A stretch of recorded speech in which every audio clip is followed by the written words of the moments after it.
Scott, Congressman, thank you so much for joining me. Congressman, the idea of getting rid of Title 42 is a terrible idea. I couldn't think of a worse time. It's so bad that even Democrats are speaking out against it.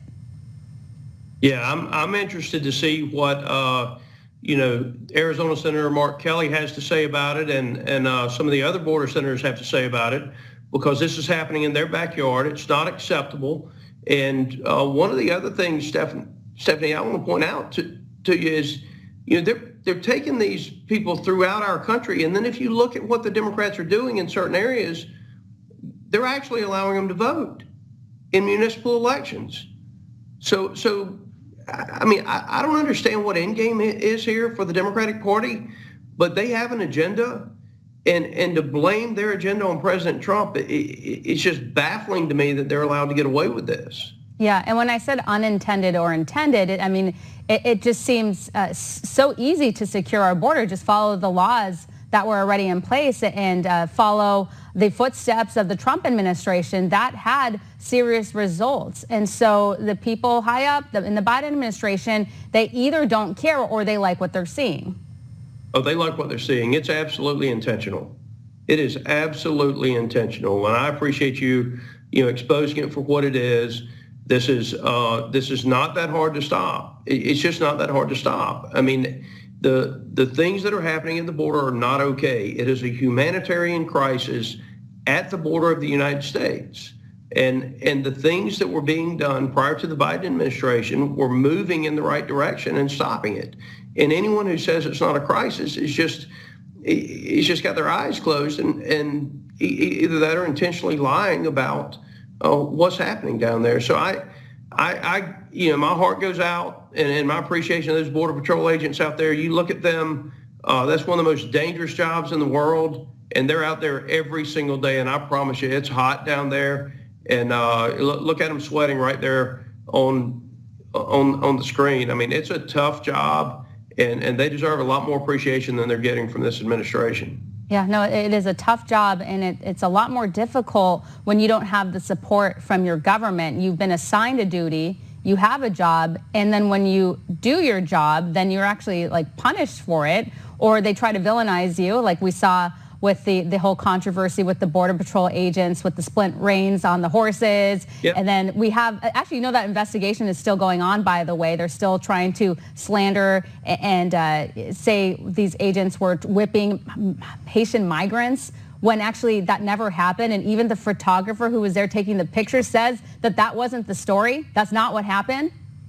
That's right. Even the eyewitness whose photography is being used to persecute the law enforcement officers, our Border Patrol agents, has said that what the Biden administration, the narrative against those officers, is not true. So the eyewitness statement is that it's a false accusation against our Border Patrol agents, and yet the Biden administration continues to push forward with it.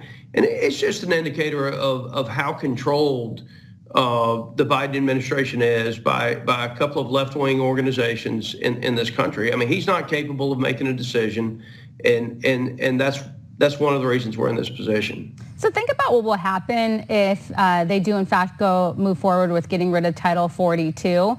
That was somewhat of a deterrent, but once that's gone, it is going to be a free-for-all. And the numbers that we're seeing now, we might see them times 2, times 3, times 4, who knows? Because that sends a message out to the world that, hey, they don't even have Title 42 anymore. They're definitely not going to turn you around due to the COVID-19 pandemic. And by the way, last I checked, I keep hearing from Dr. Fauci that we need to prepare to pivot to go back to lockdowns potentially because of the new variant, the new Omicron strain. So why are they considering this when we are being told that the pandemic isn't actually over?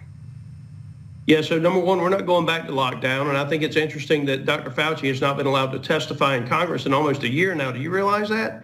That the Democrats are not bringing him to the Hill to testify because now they can't carry forward with their political narrative that we need to be in lockdown. And so it's an interesting timeline in how long it's been since Dr. Fauci has been allowed to come testify. And my understanding is that Steve Scalise invited him to testify, and Whip Scalise was told by Dr. Fauci that he couldn't testify unless he had permission from both the administration and the Democrats in the House of Representatives. So I think that'd be interesting to check a little further into, Stephanie. But I had dinner last night with Steve Scalise and Stephen Miller, and certainly both of them have done a great job in trying to protect our country. And so we're not going back into a lockdown, period. No, I hope not. And I don't like that Dr. Fauci is making his media rounds talking about this, but then I was saying that they want to get rid of Title 42, but the pandemic, according to them, isn't exactly over. So again, that makes no sense. And at the end of the day, how does this benefit the American people? We're a nation, we're a sovereign nation, we're a country of laws. We have border laws for a reason. If you don't have borders, you don't have a country. And they don't think about the suffering that the American people have gone through, especially in the past 2 years. And look at the housing prices and inflation and everything else. Is that going to make our lives better? No.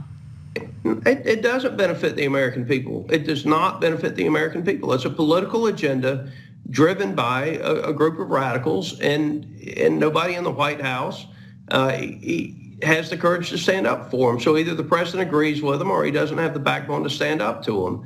It's one or the other. And the voters in November are going to have the opportunity to speak to this, to stop to this. And I can assure you, if Republicans are given the privilege of controlling the House and the Senate, we're going to put some riders in the appropriation measure. So we're going to fund the government.